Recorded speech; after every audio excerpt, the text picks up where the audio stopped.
All right, guys, we've got our preview here for the New York Giants.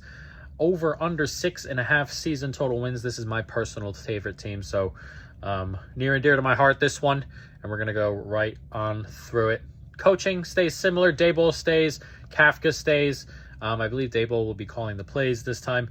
And then defensive coordinators were the changes. Shane Bowen comes in from Tennessee. Wink Martindale leaves and heads out to... I forgot where he headed out. He's in college somewhere. But it's a big change, a rather big change. We'll talk about him more in a minute. I want to start with the offense like I always do. Quarterbacks, Daniel Jones, Drew Lock. Situation with Daniel Jones is a little bit interesting, or very interesting. He's obviously getting all that money. But just for the season, I think he's one, better than Drew Lock, and two, probably a little, I don't want to say like underrated, like, wow, Daniel Jones is a top 20 quarterback, but people talk about him like he's the 35th best quarterback in the league, and he's not. I think he's more closer to 25. That being said, coming off an ACL, he's a big runner, so it's potentially problematic if that's not completely healed outright. But he's also got that weird injury thing where if he gets injured, next year's contract is fully guaranteed. So if this team's really bad toward the end of the year, even if he's playing well and playing okay, they may just move to Drew Lock just for, the purpose of preventing that all from being turned into guaranteed money. So interesting situation there. But as I said, I don't think Daniel Jones is like the 35th best quarterback in the league. I think he's closer to 25. Just a touch underrated and, in relative terms. But I think he's better than Drew Lock. And then we got the running back room. Daniel Jones this year is certainly an upgrade for what we had at the end of last year. Running back room, obviously Saquon is gone. He was the all-around back. What else can you ask for? What else could you look for? It's tough to, replicate a top 5 back, top 3 back probably. Singletary comes in. He'll be decent. Nothing crazy. He's not going to do anything outlandish, but, solid enough. And hopefully behind an improved offensive line, he'll get a few more holes than Barkley did. As for the depth here, Eric Gray, 5th-round pick last year. We'll see if he can get some snaps. Tyrone Tracy's interesting, but I still think he's 3rd on the depth chart. I know people have been talking about him, but he was a converted wide receiver last year in college to running back, and he's got some nice running back traits, and he can see holes well and stuff like that. So there's potential there probably as he kind of gets used to the position, but right now still think that's Eric Gray's spot. But all in all, I expect Singletary to get a majority of the touches here. Tight end room, Bellinger, he's okay in the receiving game. Not too bad. Not a great blocker, but okay in the receiving game. Theo Johnson, 4th-round rookie.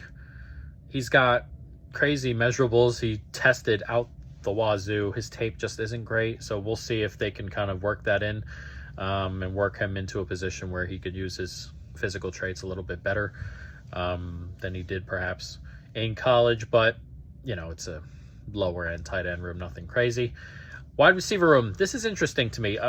Neighbors comes in, obviously 6th overall pick for the Giants. He was someone I really liked in terms of wide receivers. Obviously he's a great wide receiver, but Neighbors is an elite talent. Excuse my cat.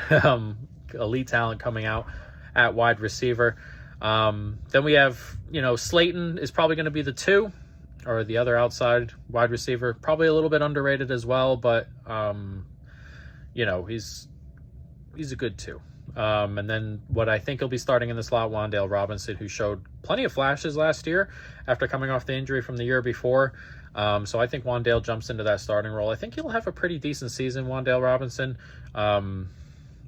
And I think, as I said, he's coming off that injury 2 years ago. Last year, he showed plenty of flashes. He was consistent during games, so I really like Wan'Dale here. So the wide receiver group is a little bit probably underrated overall. I like the wide receiver room. It's not like an elite wide receiver room. It's not, the Vikings wide receiver room or anything like that, or the Dolphins wide receiver room, but it's probably a little bit underrated. And if Neighbors hits the ground running and is an elite receiver like he looks like he's going to be in camp and everything like that so far, it could take a really nice step forward here. And then, we got McKenzie comes in, Allen Robinson comes in, Hyatt is there still. Hyatt's an interesting player, but Hyatt he's like, you got to open lanes for him. You got to get him free releases off the line and stuff like that. So you kind of got to work his detriments into the game plan a little bit. So that's why I don't expect him to start or anything like that, but he can still get better. He's very, very quick, and this is just his second year as a third-round rookie, so not too bad. Offensive line, interesting here. Andrew Thomas, elite left tackle when he's healthy. Problem is he's kind of not been healthy, but when he's playing, he's healthy. So we'll see if he can stay healthy this year. John Michael Schmitz at center. Didn't have a good rookie season, but a lot of center is how the guards play. Guard play was really bad too, but even the one-on-ones weren't great. So this is his second year. Probably steps up quite a bit. Hopefully he steps up quite a bit. Don't want another Evan Neal here, but he'll be starting at center. And then things get kind of interesting. Runyon comes in. He's going to play right guard most likely. Decent player, probably a step up from what we had last year. They bring in Illuminor. Now, this is probably the swing here because Evan Neal has been horrible since he got drafted. He's just a mess out at right tackle. He should probably just be moved inside and then Illuminor out to right tackle. But if they want to keep Evan Neal out at right tackle, you know, we can move Illuminor to left guard. If Illuminor is at right tackle and they want to play Van Roten or Stinney so it's a lot deeper, this offensive line, but everything kind of revolves around Evan Neal going forward. So it's interesting. We'll see how they do it, but you know, it's an improved line theoretically from last year. It's just, you know, still got itself some problems though. Still not a great line or anything like that. It's still bottom of the league or bottom end of the league. But let's jump to the defense. As we said, Shane Bowen comes in. Interesting turn here because Wink is a top 3 blitz rate kind of guy every single game, and Shane Bowen's like a top or a bottom 5 blitz rate guy every single game. So 2 completely different systems here, or styles, maybe not systems, styles. So it's going to be a big change, but the team kind of moved toward Shane Bowen's system a little bit in the offseason. They acquire Brian Burns on the D line, probably an overpay, but a good player to add to the line. He'll draw guys. He's got good pressure rates and everything like that, and he can open it up for the others. So the D-line's good. Dexter Lawrence in the middle, probably Jordan Phillips or Nunez Roches next to him. A'Shawn Robinson leaves, which is it's a downgrade there next to Dexter in terms of that middle of the D-line there, but the outside is much, much better. As we said, Brian Burns comes in. Thibodeau hopefully can take a step forward. He had 11 sacks or 12 and somewhere between 11 and 13 last year, but a lot of that was just cleanup kind of stuff. His pressure rate wasn't good. He didn't play particularly well despite the sack numbers, Thibodeau. So hopefully he can take a step forward. He's definitely got the tools to do so. And then he'll have Brian Burns and Dexter Lawrence beside him there, who will hopefully take up big chunks. So we'll hopefully get more one-on-ones to improve in that spot. And then, depth-wise, not too bad. Ojulari is good when he's fit. He's just never really healthy either. And then Basham is, a depth piece, second-round pick from before. He's got tools, but hasn't really put it together. But, decent depth. Linebacker room's pretty good. Okereke, really good linebacker. Played really well last year. First year getting paid. Next to him, McFadden showed flashes. Hopefully can take a step forward. But it's a decent linebacker room. Isaiah Simmons comes in, in packages and things. So I put him in with the linebackers, but he's more like a nickel almost. He's an interesting player, but so the linebacker room I like. Okereke, as I said, really, really good. McFadden showed flashes. If you can take a step forward and be consistent, good linebacker room. Secondary is where things fall apart a little bit. It's not good. It's bad. It's probably bottom of the league secondary kind of stuff. Deonte Banks had an up and down rookie year, as most rookies tend to have in the NFL at corner. Drafted in the first round, 25th. So he'll hope to take a step. Cordell Flott, I kind of like. He's good in spurts. He's, someone who I think can also take a step forward here. And then the third corner, probably going to be Drew Phillips, the third round pick. So it kind of falls apart from there. After that, it's not a deep group. It's not an elite group. There's problems here.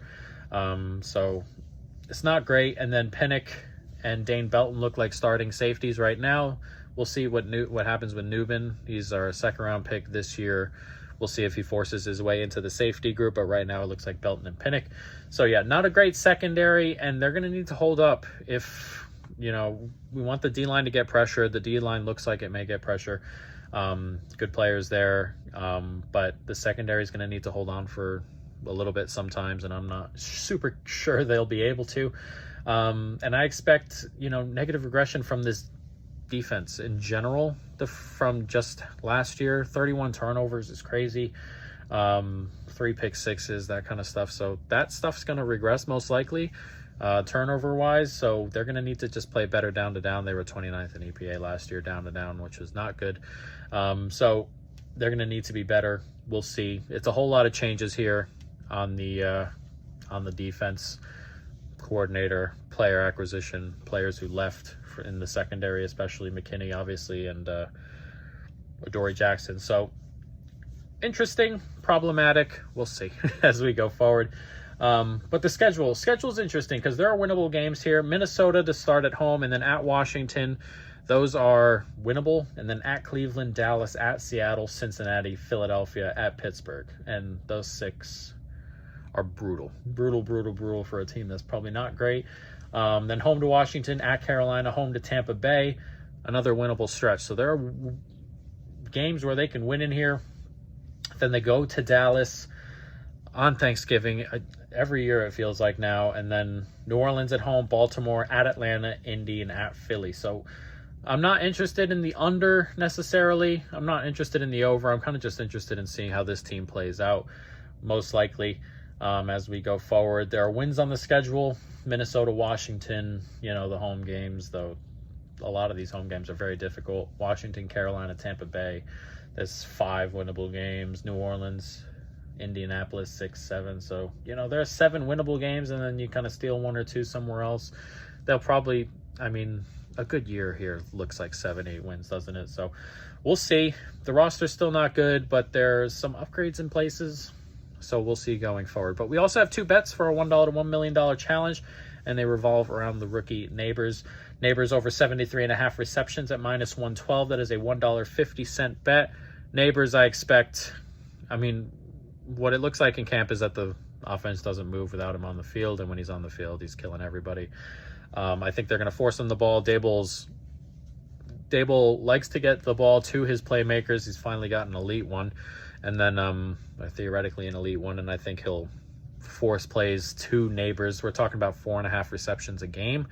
I think there are going to be games where he gets, 12, 13, 14 targets. So we'll see going forward. As I said, that's a 4.5 catches a game for Neighbors, and then Neighbors' most regular season receiving yards for a rookie at +480. That is a 50-cent bet. That just plays off of it. If he's going to get 75 catches, he's going to be up there for rookies, and at +480, we're just going to take a shot to go along with it. So those are our plays, and that is our preview for the New York Giants in 2024.